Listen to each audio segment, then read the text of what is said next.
The sound filled the small, cold medical room. Whoosh, whoosh, whoosh.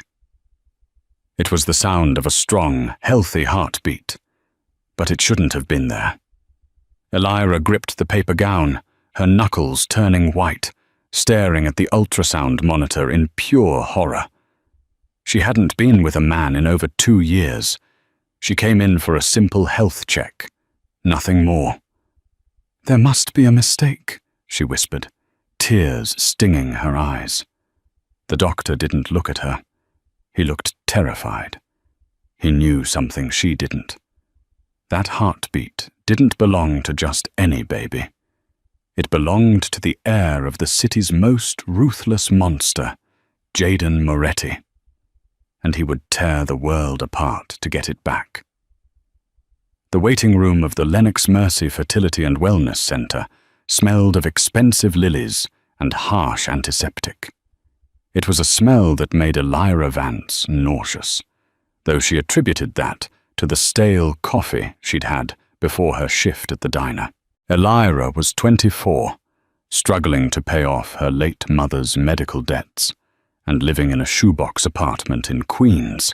She didn't belong in a place like Lennox Mercy, located on the Upper East Side, where the marble floors were polished to a mirror shine, and the clientele wore sunglasses worth more than Elira's car. She was only here because the clinic offered free routine checkups for women under 25 as part of a state-funded women's health initiative. Or at least, that's what the flyer at the community center had said. "Ms. Vance?" a nurse called out. The nurse, whose name tag read Brenda, looked frantic. Her eyes were darting around the room, and her hands shook slightly as she held the clipboard. Elira stood up, smoothing down her worn denim skirt. "That's me," Elira said, offering a tired smile. "Right this way. Quickly, please. Dr. Harrison Frey is on a tight schedule," Brenda said, her voice tight. Elira followed her down a long, pristine corridor. She noticed Brenda was walking unusually fast, almost jogging. "Is everything okay?" Elira asked. "Fine. Everything is fine, just busy day," Brenda snapped, ushering Elira into exam room 4. "Change into the gown. The doctor will be in for your procedure." "It's just a pap smear and a standard physical, right?" Elira asked, feeling a sudden wave of anxiety. Brenda paused at the door, looking at Elira with a strange, unreadable expression. It looked like pity mixed with panic. "Just do as you're told, honey." 20 minutes later, Dr. Harrison Frey entered. He was a sweating, balding man who looked like he hadn't slept in a week. He didn't make eye contact. He mumbled through the questions, checked her chart, and then instructed her to lie back. The exam felt different than previous ones. It was longer, more invasive. Elira felt a sharp pinch, a sensation of pressure that felt wrong for a simple checkup. "Ouch," she winced. "Dr. Frey, is that normal?" "Almost done," he grunted, sweat dripping down his temple. He was moving with a clumsy urgency. He handled a syringe-like instrument with trembling hands. "Just relax." When it was over, he stripped off his gloves and threw them in the bin with aggressive force. "You're done. You can go. The front desk will have your follow-up date." Elira left the clinic feeling violated and strange. A deep, cramping sensation settled in her lower abdomen. She tried to shake it off. It was just a checkup. Doctors knew what they were doing. 2 weeks passed. The cramping hadn't stopped. In fact, it had been replaced by a morning nausea so violent that Elira had to run from her waitressing station to the bathroom 3 times in one shift. Her boss, a gruff man named Tony, had threatened to fire her if she didn't get it together. She blamed food poisoning. Then she blamed the flu. But when she fainted carrying a tray of iced teas to table 4, Tony sent her home. "Go back to that fancy doctor," he barked. "You look like a ghost." So Elira found herself back at Lennox Mercy. But this time, the atmosphere was different. The moment she gave her name at the reception, the receptionist's eyes went wide. She immediately picked up the phone. "She's here. Yes, right now." Before Elira could ask what was going on, Dr. Frey appeared. He wasn't sweating this time. He looked pale, like a man walking to the gallows. "Come with me, Miss Vance. Now." He didn't take her to an exam room. He took her to his private office, locking the heavy oak door behind them. He sat behind his desk, wringing his hands. "What is wrong with me?" Elira demanded, fear spiking in her chest. "Is it cancer? Tell me." "It's not cancer," Dr. Frey whispered. He pushed a piece of paper across the desk. It was a lab result. Elira looked at it.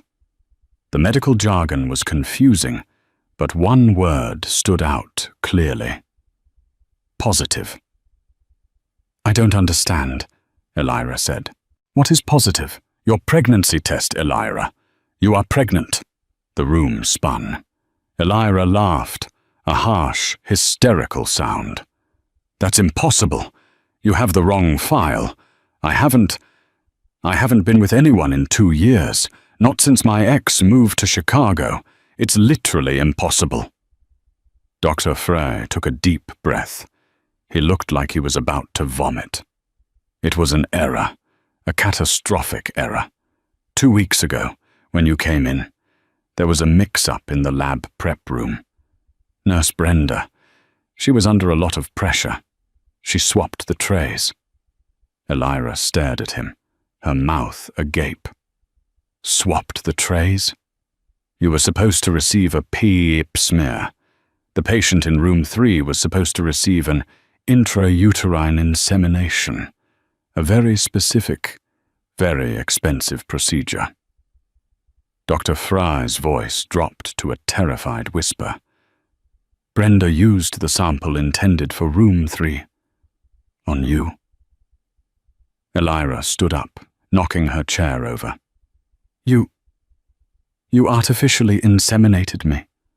By mistake. It was an accident." "It was an," Frey pleaded, holding his hands up. "We can fix it. We can terminate the pregnancy immediately. I will pay you. The clinic will pay you $2 million. Cash, today. You just have to sign an NDA, and we handle this right now." $2 million. It was enough to change her life, enough to pay off the debts, buy a house, escape the diner. But the horror of what had been done to her was overwhelming. "Who?" Elira whispered, her hands instinctively moving to her flat stomach. "Whose baby is this?" Dr. Frey went white. "It doesn't matter. You don't want to know. Trust me, Ms. Vance, you do not want to know. Just take the money and let us fix this." "Tell me!" Elira screamed. Dr. Frey looked at the door as if expecting it to be kicked down. He leaned over the desk. "The sample. It belonged to a private donor, a VIP client who froze his genetic material years ago." "Who?" "Jaden Moretti." The name hit the room like a bomb. Elira stopped breathing. Everyone in the city knew that name. Jaden the Wolf Moretti, the head of the Moretti crime family. The man who controlled the docks, the politicians, and half the police force. He was a myth, a monster, a man who killed without blinking. "And," Dr. Frey continued, tears leaking from his eyes now, "he doesn't know. If he finds out his heir is growing inside a random waitress instead of his chosen surrogate, he will kill us all. He will kill me. And Ms. Vance, he will kill you." Elira didn't take the money. She didn't sign the papers. She ran. Panic was a primitive instinct, bypassing logic and reason. Dr. Frey had tried to grab her arm, shouting about the $2 million, shouting that she was signing her death warrant, but Elira had shoved him into his bookshelf and bolted. She ran out of Lennox Mercy, ignoring the startled cries of the receptionist. She ran until her lungs burned, diving into the subway station at 77th Street. She squeezed onto a crowded train, burying herself between a businessman and a tourist, her heart hammering against her ribs like a trapped bird. Jaden Moretti. The name echoed in her mind. She was carrying the child of the devil. She made it back to her apartment in Queens just as the sun was setting, casting long, blood-red shadows across the cracked pavement. She slammed her door, locking all 3 deadbolts. She paced the small room, her hands shaking. What could she do? Go to the police? The Morettis owned the police. Go to the hospital? Frey would find her. She needed to leave the city. Tonight. Elira grabbed her duffel bag from under the bed. She threw in clothes, her meager savings jar, her passport. She was zipping the bag shut when the sound stopped her cold. Crunch. It was the sound of tires rolling slowly over the gravel in the alleyway beneath her window. Her apartment was on the 2nd floor, facing the back. Vehicles rarely came down there. Elira crept to the window and peeked through the blinds.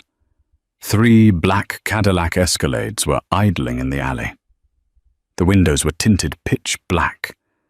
They looked like sleek, silent predators. Her phone buzzed in her pocket. It was an unknown number. She stared at it. It buzzed again, and again. Trembling, she answered. "Hello?" "Miss Vance?" a voice said.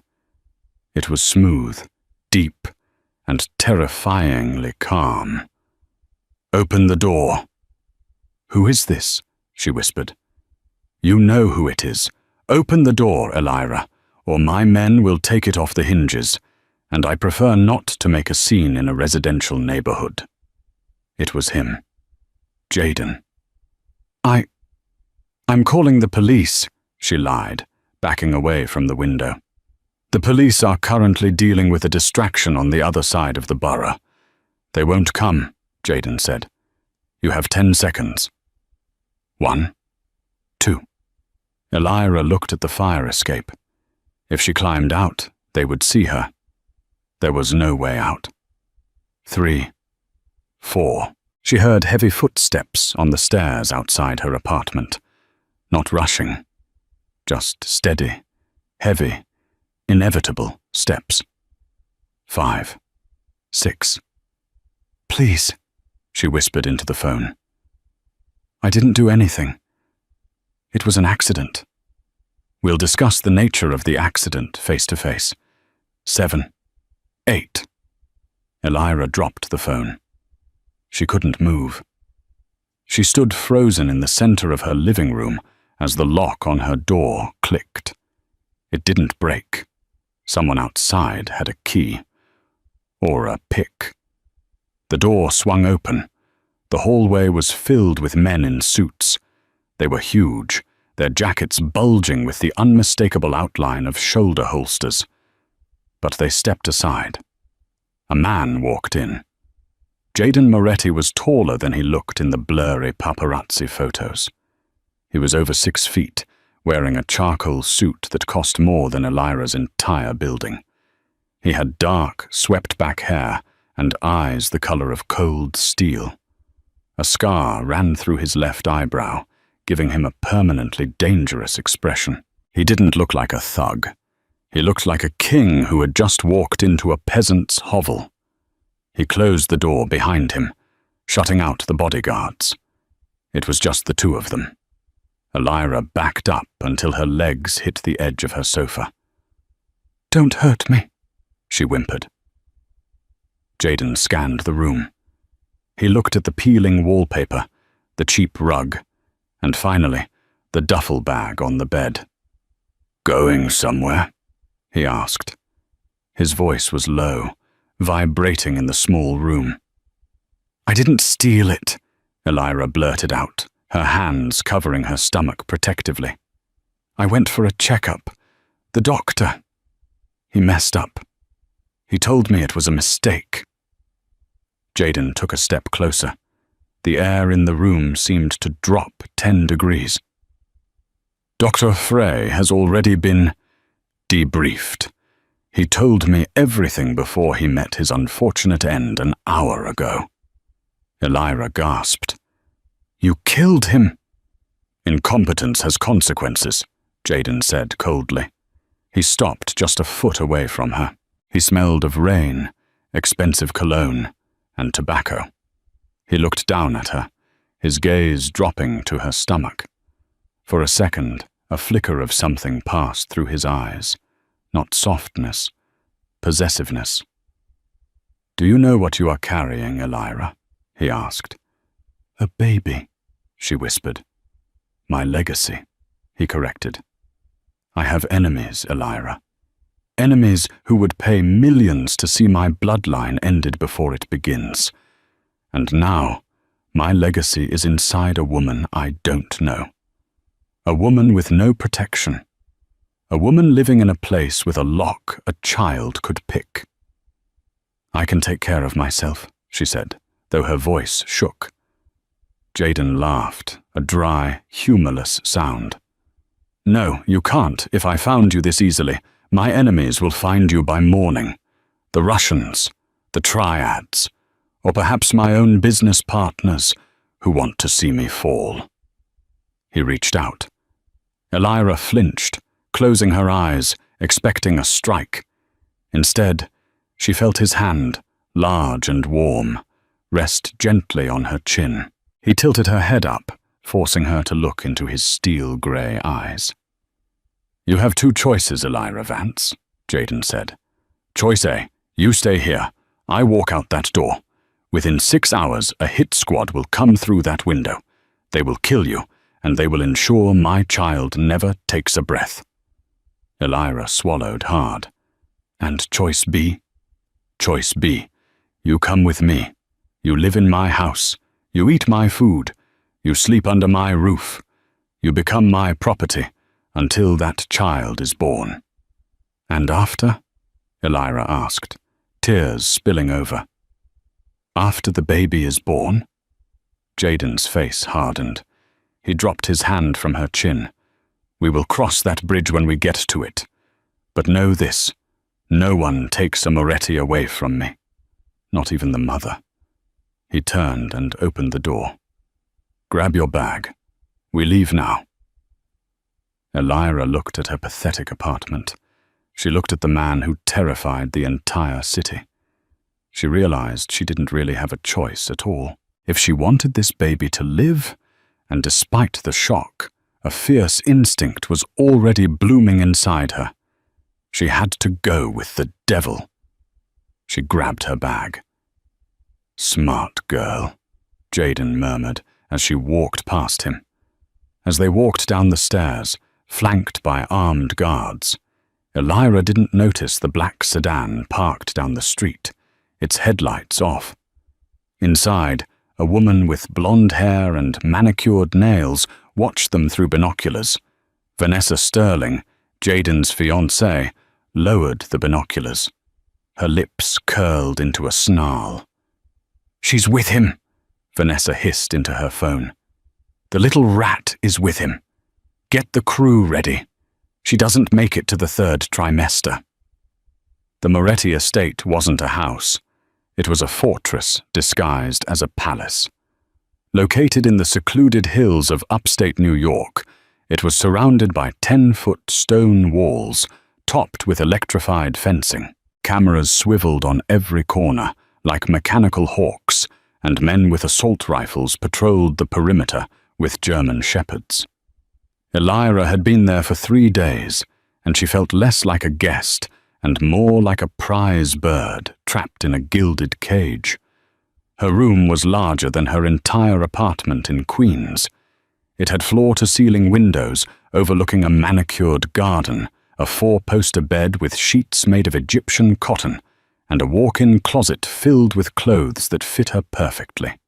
Jaden had evidently had someone guess her size, or perhaps he had simply looked at her and known.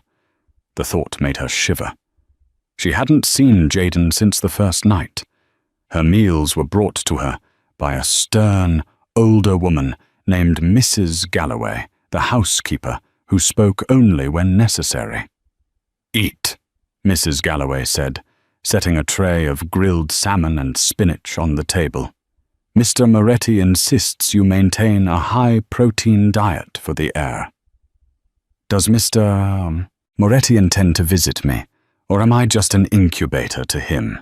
Elira asked, pushing the food around with her fork. Mrs. Galloway paused at the door. "Mr. Moretti is a busy man. He is currently dealing with complications. You are safe here. That is all you need to know." But Elira didn't feel safe. She felt watched. That afternoon, she decided to test the boundaries of her cage. She walked out of her room and down the grand marble staircase. The house was silent, a mausoleum of wealth. She wandered into a library that smelled of old leather and brandy. "I don't recall giving you permission to roam," a voice cut through the silence. Elira jumped. Jaden was sitting in a high-backed leather chair by the fireplace, a glass of whiskey in his hand. He wasn't wearing his suit jacket. His white shirt was unbuttoned at the top, revealing a hint of a tattoo on his chest. He looked tired. "I'm not a prisoner, Jaden," Elira said, trying to keep her voice steady. "If I'm carrying your child, I deserve to walk around." Jaden swirled the amber liquid in his glass. "You are not a prisoner, Elira. You are a target. There is a difference. But since you are here, sit." He gestured to the chair opposite him. Elira sat, perching on the edge of the seat. "Why me?" she asked softly. "Of all the samples, why did you choose to freeze one? You don't seem like the fatherly type." Jaden's eyes darkened. He looked into the fire. "I'm not. But in my world, blood is the only currency that matters. My father built this empire. If I die without an heir, it goes to my cousins, and my cousins are greedy, incompetent rats who would burn the city to the ground. I needed insurance. I just didn't expect the insurance policy to be walking around my library, asking questions." Before Elira could respond, the heavy double doors of the library swung open. "Jaden, darling, the guard said you were in here." Elira turned to see a woman striding in. She was stunning. Tall, with platinum blonde hair, wearing a red dress that looked painted on.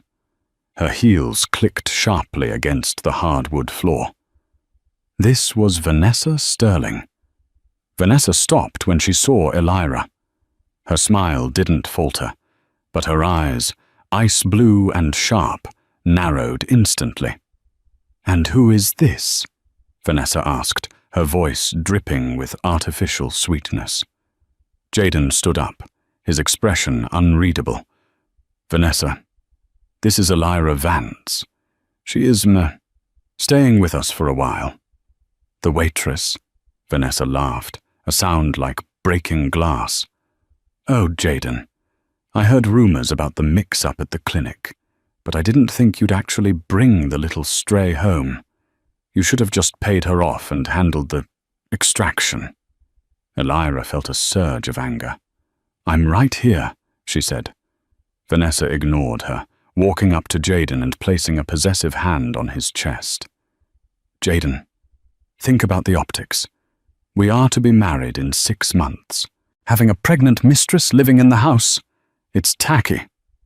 "She is not a mistress," Jaden said, his voice dropping an octave. "She is the mother of my child, and she stays until the baby is born. That is non-negotiable." Vanessa's smile tightened. She turned to Elira, looking her up and down with undisguised disgust. "Well then, we must make you comfortable." She walked over to a side table where a silver tea service sat. "Mrs. Galloway brought fresh herbal tea. You must be parched, Elira. Here." Vanessa poured a cup. Her back was to them, obscuring her hands for a split second. She turned around and offered the delicate china cup to Elira. "Chamomile. Good for the nerves," Vanessa said. Elira reached for it. She was thirsty, and she didn't want to start a war with the woman who was essentially the lady of the house. As her fingers touched the saucer, Jaden's hand shot out. He grabbed Elira's wrist, stopping her. "Jaden?" Elira gasped. Jaden stared at Vanessa. The silence in the room grew heavy, suffocating. He took the cup from Elira's hand and lifted it to his nose. He sniffed it once. Then, with a violent motion, he hurled the cup into the fireplace.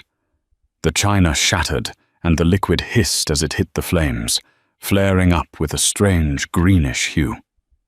"Oleander," Jaden whispered. "Distilled oleander extract. Tasteless in strong tea. Deadly within an hour." Elira scrambled back in her chair, horror clutching her throat. "She tried to poison me." Vanessa's face went pale, but she tried to laugh it off. "Don't be ridiculous, Jaden. It's just tea. You're being paranoid." Jaden moved faster than Elira could track. In a second, he had crossed the distance and gripped Vanessa by the throat, pinning her against the bookshelf. "I know the smell, Vanessa," he snarled, his face inches from hers. "My father used it on the Irish mob boss in '98. Do not lie to me." Vanessa clawed at his hand, gasping. I did it for us. That thing inside her. It threatens our alliance. My father won't like you having a bastard heir." "Let her go, Jaden," Elira shouted, terrified he was going to snap her neck right in front of her. Jaden held her for a second longer, then released her. Vanessa slumped to the floor, coughing, clutching her neck. "Get out," Jaden said, his voice calm and terrifying. "The wedding is still on because I need your father's territory. But if you ever touch Elira or the food she eats again, I will return you to your father in pieces. Do you understand?" Vanessa scrambled up, her eyes filled with hate as she looked at Elira. "You'll regret this," she hissed at Elira. "You don't belong here. You're just a vessel." She ran out of the room. Jaden adjusted his cuffs, breathing heavily. He turned to Elira. The anger in his eyes vanished, replaced by a strange, intense concern. "Are you all right?" he asked. Elira was shaking. "She tried to kill me. She actually tried to kill me." "I told you," Jaden said, walking over and pouring himself another drink, his hand trembling slightly. "You are safe from the world outside, Elira, but in here, the wolves are just as hungry." He looked at her, and for the first time, Elira saw the burden he carried. He was surrounded by vipers. "You saved me," she whispered. "I protect what is mine," Jaden replied. He downed the whiskey. "Go to your room. Lock the door. From now on, you eat nothing unless Mrs. Galloway tastes it in front of you first." 2 months later, Elira was showing. A small, firm bump had appeared, changing her silhouette. The morning sickness had faded, replaced by a ravenous hunger and a strange, restless energy. Living with Jaden was complicated. He was distant, often disappearing for days at a time to deal with business, returning with bruised knuckles and exhausted eyes. But when he was home, he was intensely attentive. He checked her diet. He asked about her sleep. He even sat with her in the library in the evenings, reading reports while she read novels. They rarely spoke about personal things, but a silent truce had formed between them. The truce was broken on a rainy Tuesday. "Get dressed," Jaden said, entering her room without knocking. He was wearing a tactical vest over his dress shirt. "We are going to the doctor." "Dr. Frey is dead," Elira reminded him. "I have a private physician, Dr. Aris. He operates out of a secure facility in Brooklyn. It's time for the anatomy scan. I want to know the gender." The drive was tense. They took an armored SUV, flanked by 2 other vehicles. Jaden drove, his eyes constantly scanning the mirrors. "Is something wrong?" Elira asked, buckling her seatbelt over her bump. "Chatter on the wire," Jaden said briefly. "Someone is making moves on the docks. It's making everyone twitchy." The clinic was located in the back of a nondescript warehouse. Inside, however, it was state-of-the-art. Dr. Aris, a Greek man with kind eyes and no questions, performed the ultrasound. The room was dark, lit only by the blue glow of the monitor. "There," Dr. Aris pointed. 10 fingers, 10 toes, strong heart." The sound filled the room again. Whoosh, whoosh. Elira looked at Jaden. He was staring at the screen, entranced. The hard lines of his face had softened. He looked human. He reached out, his finger hovering over the screen, tracing the outline of the tiny head. "It's a boy," Dr. Aris announced. Jaden let out a breath he seemed to have been holding for years. "A son," he whispered. "A Moretti." He looked at Elira. In the darkness, their eyes met. The intensity of his gaze made her heart race faster than the baby's. For a moment, it wasn't about contracts or legacies.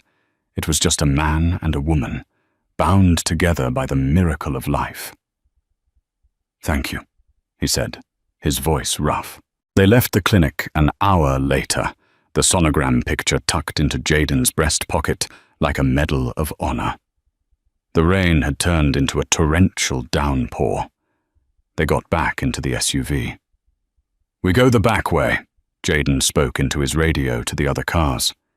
"Take the Queens Midtown Tunnel."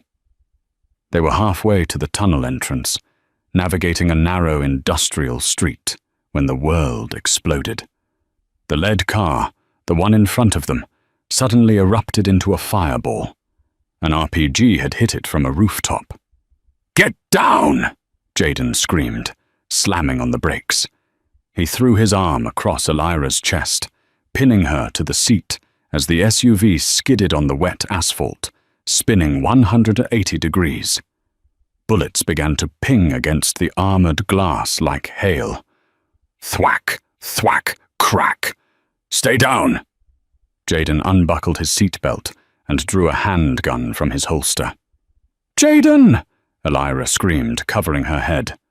"We're boxed in," Jaden growled. He looked in the rearview mirror.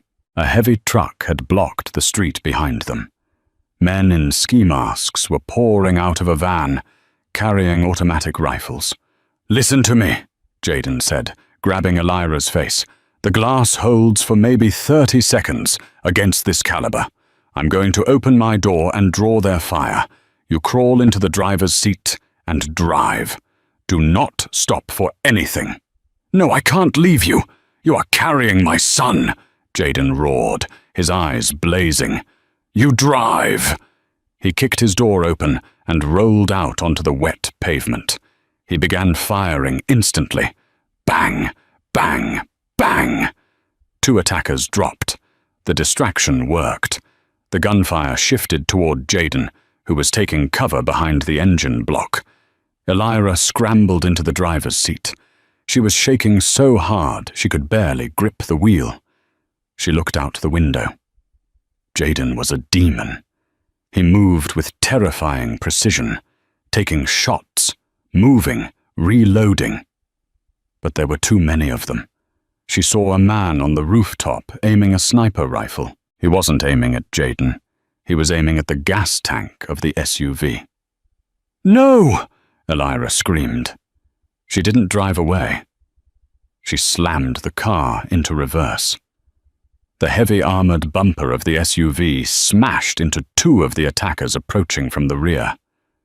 The impact jarred her bones, but she spun the wheel, swinging the car around to create a shield between Jaden and the gunmen. "Get in!" she shrieked, unlocking the passenger door. Jaden looked at her, shock registering on his blood-spattered face. He didn't argue. He dove into the passenger seat just as the sniper's bullet sparked against the roof. "Go! Go! Go! Elira floored it. She rammed the blockade truck, the SUV's heavy frame crumpling the smaller vehicle's fender enough to squeeze through. She drove like a maniac, running red lights, scraping against guardrails, her heart pounding in her ears. Jaden was slumped in the seat next to her. "We made it," Elira panted, glancing at him. "Jaden, we—" She stopped. Jaden was clutching his side. Dark, thick blood was oozing between his fingers, staining his white shirt crimson. "Jaden!" "Keep driving," he gritted out, his face grey. "Don't go home. Compromised. Go to the safe house, 42nd and 8th. His head lolled back. "Jaden, stay with me," Elira cried, tears blurring her vision. "My son," Jaden mumbled, his eyes losing focus. "Keep him safe." He passed out. Elira was alone in a bullet-ridden car, driving a dying Mafia don through the streets of New York, with a baby kicking in her belly and an army of killers on her tail. She realized then that the checkup had been the easy part. The real fight for survival had just begun. The safe house, located in a forgotten industrial block near the West Side Highway, was designed for function, not comfort. It was steel and concrete, sealed off from the world. Elira dragged the armored SUV into the attached garage, the tires squealing on the wet floor. The moment the metal door hissed shut behind them, the silence was overwhelming. Jaden was heavy, a dead weight slumped against her. His breathing was shallow, his suit jacket soaked with blood. Panic threatened to overwhelm Elira, but the sound of her baby shifting inside her was a strange anchor. She had to be strong. For the baby. For him. She wrestled Jaden out of the car, dragging his massive frame across the cold cement and through a heavy, unmarked door into the living quarters. The place was sparsely furnished. A kitchen, a military-grade first aid station, and 2 beds. "Jaden, wake up, Yustatow," she pleaded, slapping his cheek gently. He didn't respond. She laid him on the stainless steel examination table near the medical kit. His dark eyes were closed, his breathing labored. She stripped off his blood-soaked clothes, her hands shaking as she cut away the fine Italian fabric. The sight of his powerful, scarred torso made her heart ache with a strange mix of fear and admiration. The wound was in his upper left side, just below the ribs. It wasn't a through-and-through shot. The bullet was lodged deep. She had to get it out, or he would die from infection and internal bleeding. The medical station was stocked like a combat medic's kit. She found a manual with clear, graphic diagrams. Elira, who had only ever administered a plaster in her life, was now tasked with battlefield surgery. She followed the instructions. Sterilize the area with harsh iodine, find the local anesthetic, a vial of lidocaine, and prepare the forceps. Her hands were surprisingly steady. The terror was still there, but it was trapped beneath a layer of pure, icy focus. She injected the lidocaine near the wound. Jaden didn't even flinch. "I need you to stay with me, Jaden," she whispered, leaning close to his ear. I need you to fight this. You have a son coming. Don't you dare leave us!" Then came the hardest part. She took the scalpel. She deepened the wound entry point, following the bullet's path. The smell of blood and antiseptic was overwhelming. She had to bite her lip to keep from gagging. "For the air," she muttered, forcing herself to be clinical. She worked the sterile forceps into the opening, navigating the muscle tissue. It felt like hours. Finally, with a small, sickening clink, she found it. She slowly pulled the forceps out. A mangled piece of lead dropped onto the tray. Elira sagged against the table, gasping for air. The danger was not over, but the immediate threat was removed. The rest was rote. She cleaned the wound meticulously, stitching the cut with practiced precision, guided by the diagrams in the manual. When she was done, she covered the incision with a heavy-duty bandage. She settled Jaden into one of the sparse beds, changing his bandages hourly throughout the night, monitoring his fever. By the time dawn broke, his fever had dropped slightly, and his breathing was evening out. Just as the sun peeked through the slit windows, Jaden stirred. His eyes fluttered open. They were cloudy with pain, but they focused on Elira. "Elira," he rasped, his voice raw. "I'm here," she whispered, taking his hand. His skin was hot and clammy. He looked down at the bandages. A faint smile touched his lips, a genuine, tired expression that cracked the facade of the ruthless Don. "You're a doctor now," he managed, his voice barely audible. "I'm a desperate mother," she corrected, tears finally escaping. "Don't ever do that to me again." He squeezed her hand. "The ambush. Vanzetti," he mumbled, naming his rival. "But how did they know the route?" Jaden's eyes hardened, even in his weakened state. "This isn't Vanzetti's style. This was close. Too close. Someone inside talked." He looked at Elira, his vulnerability clear. "No one. No one knows about this safe house, Elira. Only me, the driver, and Magnus. Magnus is my head of security, my consigliere. He's been with me since I was a boy. If Magnus betrayed you, who can you trust?" Elira asked, her voice trembling. Jaden closed his eyes again, pulling her hand to his lips and pressing a feverish kiss to her knuckles. "Right now? Only the mother of my son." The roles had shifted. She was no longer his captive, but his lifeline. And in the dark, quiet safety of that room, Elira realized that the line between fear and profound connection had utterly vanished. A week passed in a haze of recovery and shared silence. Elira nursed Jaden back to health. She fed him broth, changed his dressings, and managed his pain medication. Jaden, weakened and relying entirely on her, was forced to shed his armor. They talked, finally, not about the Mafia, but about life. Elira told him about her struggles, the double shifts, the art classes she couldn't afford, the dreams of opening her own small gallery. Jaden listened, his steel eyes surprisingly gentle. He spoke of his childhood, a solitary existence in the estate, the pressure to conform to the Moretti legacy, the loneliness of being powerful. "My father," Jaden confided one evening, his voice low and haunted.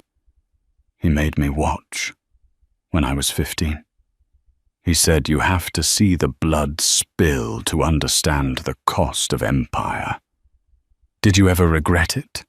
Elira asked, leaning against the headboard of her own bed. Jaden looked at the scar above his eyebrow, touching it gently. "Regret the power? Never. Regret the things I've had to do? Every night. That's the price, that's the karma. He reached for her hand across the small gap between the beds. You are innocent, Elira. Like sunlight in this darkness. I don't know how I let you get sucked into this. You didn't let me, Elira said, her thumb tracing the lines on his palm. Your doctor did. But you saved me from Vanessa. And I saved you from Vanzetti. We're partners in crime now, whether we like it or not. That night, the air between them was electric. They were two people who had faced death together and emerged irrevocably changed. Jaden crossed the small space separating them. He didn't rush. He simply pulled her closer, his hand cupping her cheek, his thumb brushing away a stray tear she hadn't realized was there. You should be terrified of me, he murmured. I was, Elira admitted, looking into his eyes. Now, I think I'm terrified of losing you. He lowered his head, and their lips met. It wasn't the violent, desperate kiss of romance novels. It was slow, careful, and deeply meaningful, a promise forged in blood and shared secrets. It sealed the bond of dependency and budding love. They became inseparable. Jaden, now strong enough to walk but still recovering, spent his days on the satellite phone, speaking in coded, whispered Russian and Italian, trying to re-establish control without alerting his enemy that he was injured. One evening, Jaden stepped away to take a private call in the soundproofed pantry. Elira, feeling restless, went into the main room. She was tidying up, putting away the empty coffee mugs, when she noticed Jaden's spare phone, an older burner model he used for low-level communication, on the table. It was face down, charging. A flicker of light caught her eye. It was an incoming text notification that had briefly lit the screen. Elira hesitated. Jaden had instilled one absolute rule: never touch my communication devices. But Jaden had also said, if Magnus betrayed me, who can you trust? Driven by a terrible premonition, Elira picked up the phone. She quickly unlocked it. It was locked with a simple 4-digit code she had seen him use once. The text notification was from an unsaved number. The message was short, chilling, and written in a cryptic code that only the inner circle would understand. The package is secure. The wolf is grounded. The vulture is mobilizing the northern route, ready for pickup. The wolf, Jaden. The package, presumably her and the baby. But the vulture. Elira froze. The code was not Vanzetti's. Vanzetti used a maritime-based code. This was a classic, old-school Moretti cipher. A cipher only Magnus, Jaden, and one or two other high-ranking capos would know. She scrolled back through the burner phone's text history, her fingers shaking so violently she almost dropped the device. There, just 3 days before the ambush, was a message sent to the burner from Jaden's main phone, which he used exclusively to communicate with Magnus. J. Status? Magnus. Unsaved number. Scheduled checkup confirmed for 1400. Route details finalized. The doctor is in place. The safe house wasn't just compromised by Magnus. The ambush wasn't Vanzetti's move. Not entirely. It was a joint operation facilitated by a mole at the highest level of the Moretti family. Magnus hadn't just told Vanzetti the route. Magnus had orchestrated the entire sequence of events, working from Jaden's own command structure. The accident at the clinic. The doctor, Frey, was the cousin of Magnus's mistress. A cold, hard realization settled over Elira. She was staring at undeniable proof of high treason that nearly killed the only man she had ever truly loved. Suddenly, the pantry door opened. Jaden walked out, rubbing his temples. He stopped short when he saw the burner phone in her hand. His eyes narrowed instantly, and the mask of the ruthless Don slammed back into place. "What do you think you're doing, Elira?" Jaden asked, his voice flat, devoid of warmth. Elira looked at the screen, then at the man she had just saved. She saw not the recovering patient, but the wolf. "Magnus," she breathed, her voice barely a whisper. "He set you up from the beginning." Jaden's eyes flickered to the screen, absorbing the devastating text in an instant. All emotion vanished, replaced by deadly calculation. He had always trusted Magnus above all others. The betrayal was deeper than the bullet wound. "Give me the phone," Jaden commanded, holding out his hand. Elira took a shaky step back. "And what about the vulture? Who is the vulture, Jaden?" Jaden hesitated. He didn't want her to know. Not yet. "That's not your concern," he said. "It is my concern. That thing you call the vulture is coming to take the package, me and your son." Before Jaden could answer, the lights in the safe house flickered, then died, plunging the room into absolute darkness. The heavy steel door that led into the garage hissed open. Then a voice, amplified by a bullhorn, cut through the silence. "Jaden! Jaden Moretti! Jaden! We know you're in there, you wounded rat. Send out the girl and the package, and we'll let you die in peace." It wasn't Vanzetti. It was a familiar, chilling voice, one that belonged to the man who had promised to protect Jaden since childhood. "This is Magnus. The Moretti family has new leadership, Jaden, and your traitorous bloodline ends tonight." The darkness that enveloped the safe house was absolute, broken only by the sporadic, anxious flashes of lightning illuminating the driving rain outside. The voice of Magnus, Jaden's betrayer, echoed through the bullhorn, amplified and distorted, a sinister final note in a decades-long friendship. "Jaden, we know you're wounded. Come out and face your fate." Jaden did not panic. The news of Magnus's treachery had shocked him, but the immediate threat snapped him back into the cold, calculated mindset of the Don. He moved with the precision of a wounded predator. "The lights are on a generator," Jaden hissed, pulling Elira towards the heavy steel counter where the medical supplies were kept. "They've cut the main power. The steel door to the garage will buy us 60 seconds, maybe 90, if they have breaching charges. Less." "Who is the vulture?" Elira demanded, her voice tight, adrenaline overriding her fear. "Leo Sterling." Jaden spat the name like venom. "Vanessa's older brother. He runs his father's paramilitary operations. Magnus gave him the location.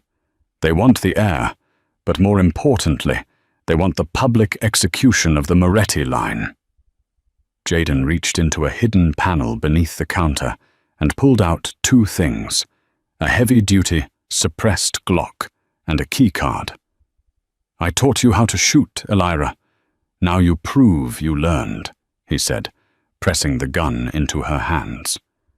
"There is a reinforced panic room under the floor, behind the furnace. It's small, but insulated.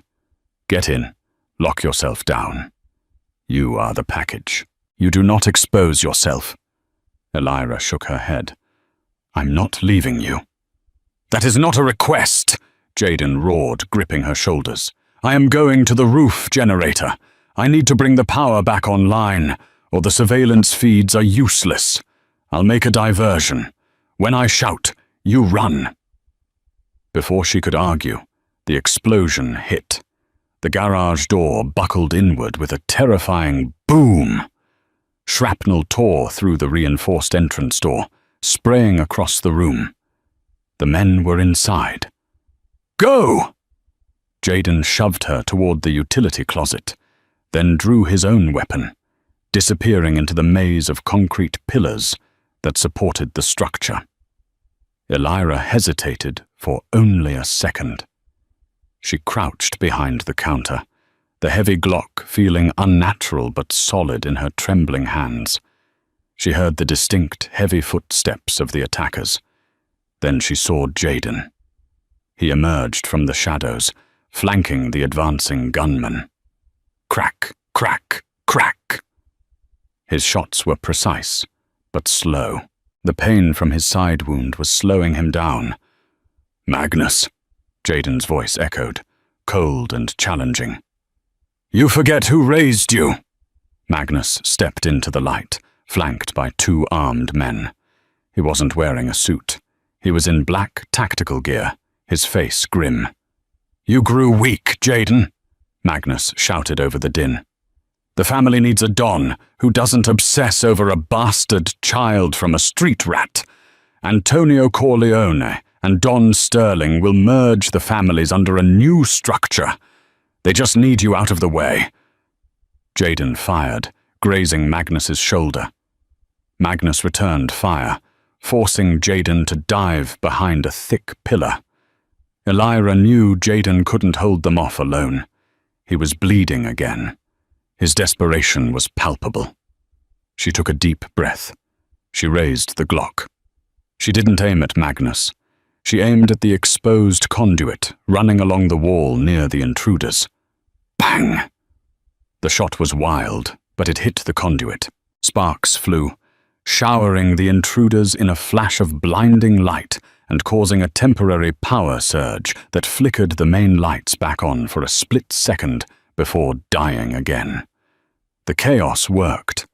The 2 men flanking Magnus momentarily raised their arms to shield their eyes. In that half-second, Jaden moved. He vaulted over the barrier, landing heavily on his wounded side, but driving his elbow into the throat of the first man, then firing a single, devastating shot into the second. He looked at Magnus, his face a mask of sorrow and fury. "You chose the life of a dog, Magnus. You die like one." Jaden fired.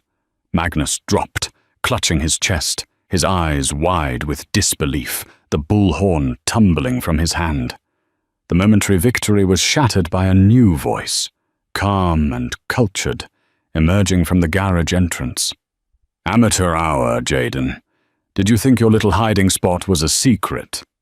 Leo Sterling walked in. He was a terrifying contrast to his men.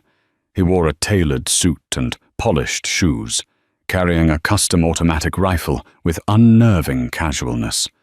"Where is my sister's little mistake, Jaden?" Leo asked, leveling the rifle. "I'm under orders to retrieve the package intact, but destroy the vessel." Jaden stepped out from cover, holding his side.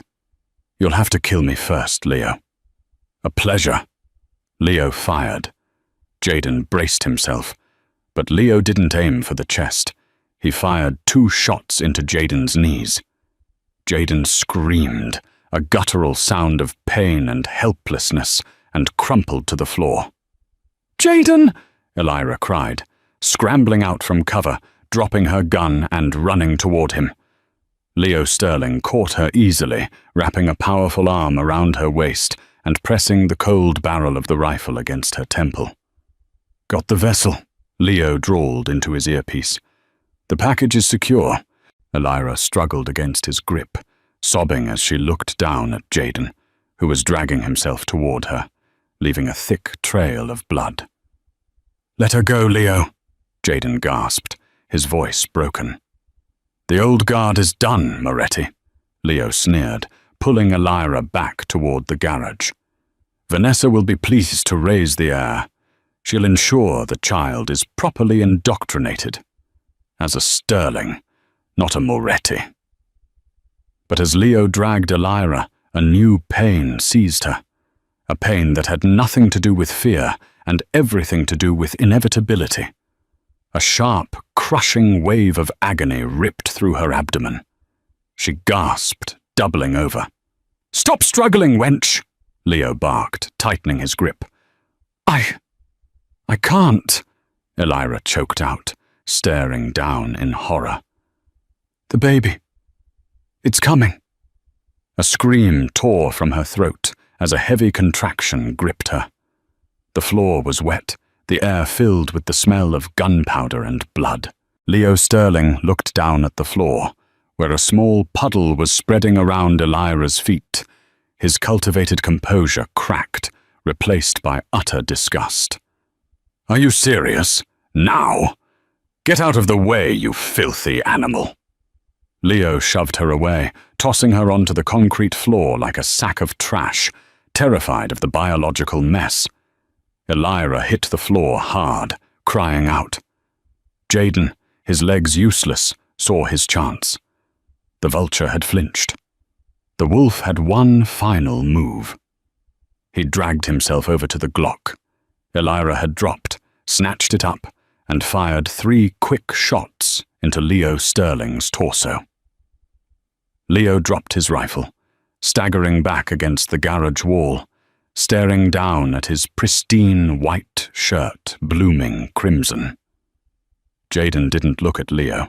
He dragged himself to Elira, pulling her against his chest. "Jaden, it hurts!" she screamed, gripping his hand so hard she might have broken his fingers. "I'm here," Jaden whispered, ignoring his own excruciating pain. "I'm right here. Don't fight it, Elira. Just breathe." The safe house was still under siege. Sirens were wailing in the distance, and the threat of more men remained. But none of it mattered.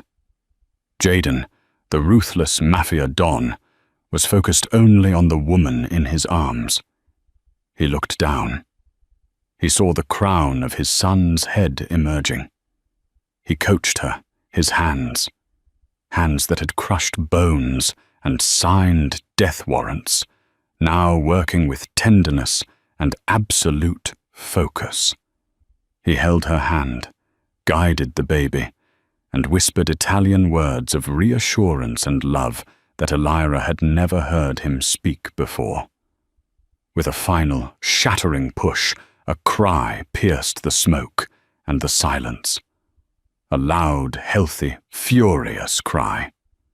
Jaden cut the cord with a surgical scissor from the trauma kit. He wrapped the slick, pink body of his son in his own bloodied shirt and held him out to Elira. "He's here," Jaden whispered, his voice thick with emotion. "Our son. He's perfect." Elira took the baby, holding him tight, the pain of the birth instantly replaced by the overwhelming, primal force of motherhood. The sirens outside were getting closer. Jaden looked up. Leo Sterling was trying to crawl away, still alive. Jaden raised his gun, but didn't fire. "Tell your father," Jaden rasped, pulling Elira and the baby close.